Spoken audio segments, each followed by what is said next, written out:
ভাগ্নে কাছের মামা এমনি মামা আমাকে খুশি করার জন্য তোমাকে রোজা রাখতে বলিনি, আল্লাহ পাকে খুশি করার জন্য তোমাকে রোজা রাখতে বলিছে। তোমাদেরকে জোর করে না খেয়ে আমি অনাহার রাখতে পারবো, কিন্তু রোজা করাতে পারবো না। রোজা হয় নিয়াতে। তো রোজাটা রেখিস, অন্তত আজকের রোজাটা ভেঙো না। মামা চলে যাচ্ছেন যে, আমাদের কাছে নামাজ পড়ার জন্য ডাকবেন না? আসসালামু আলাইকুম। দাঁড়াও দাঁড়াও দাঁড়াও দাঁড়াও দাঁড়াও, তোমাদেরকে রোজা করার জন্য কিছু বলবো না, চলো ইফতারটা করে আসি। কিন্তু আমরা তো রোজায় নাই। আরে আমি একটা দিচ্ছি আজকে, চলো তা।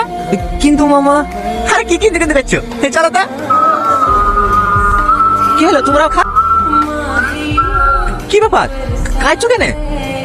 এমনি আমি জীবনে অনেক ভুল করেছি, আপনাদের সাথে ইফতারে না বসলে বুঝতে পারতাম না ইফতারের গুরুত্ব কতটা।